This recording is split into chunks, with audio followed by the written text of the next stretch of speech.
Cinema ఉంటుంది లేదా 2 కూడా ఉంటాయి. ఒక్కోసారి 3, 4 కూడా దింపేస్తూ ఉంటారు.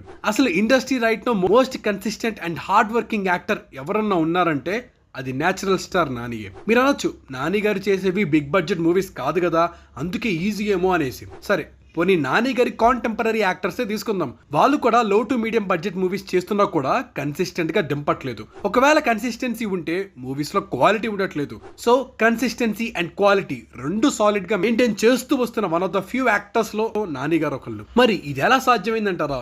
I think Nani is the smartest actor in the industry right now. Just imagine, Baahubali తర్వాత ఆల్మోస్ట్ ప్రతి స్టార్ పాన్ ఇండియన్ ఫిల్మ్ కి ట్రై చేశారు. ఈవెన్ విజయ్ దేవరకొండ కూడా లైగర్ తో ట్రై చేశారు. మన ఇండస్ట్రీ నుండి ప్రభాస్, అల్లు అర్జున్, తారక్ అండ్ రామ్ చరణ్ తప్పిస్తే ఇంకెవరికి ఆ పాన్ ఇండియన్ హిట్ అనేది పడలేదు. వీళ్ళల్లో ప్రభాస్ ఒక్కలే కన్సిస్టెంట్ గా తన మార్కెట్ పెంచుకుంటూ వస్తున్నారు.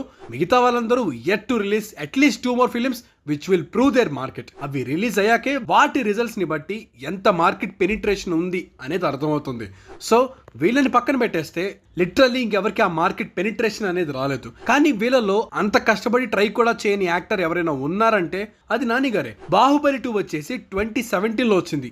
ఈ గ్యాప్ లో నాని గారు 13 మూవీస్ దింపేశారు. వీటిలో కొన్ని థియేటర్స్ లో చాలా పెద్ద హిట్స్ అయితే కొన్ని ఓటీటీలో చాలా పెద్ద హిట్స్ అయ్యాయి. బట్ ఈ గ్యాప్ లో నాని గారికి వచ్చిన బెస్ట్ థింగ్ మార్కెట్ కన్సాలిడేషన్. ఆయనకు ఒక క్లారిటీ వచ్చేసింది, ఎంత బడ్జెట్ పెట్టాలి, ఎంత రిటర్న్ వస్తుంది, ఎలాంటి స్టోరీస్ చేయాలి అని. అందుకే నీట్ గా ఒక జోన్ లో వెళ్ళిపోతారు అండ్ రిటర్న్స్ కూడా అంతే కన్సిస్టెంట్ గా వస్తూ ఉంటాయి. ఇన్ఫాక్ట్ TFI లో one of the safest stars to make a movie right now అంటే అది నాని గారే. కానీ కన్సిస్టెంట్ ఒకటే ఉంటే సరిపోద్దా? సరిపోవడానికి ఇది శనివారం కాదులేండి. మార్కెట్ లెక్కలు, బడ్జెట్ అండ్ కన్సిస్టెన్సీ ఎంత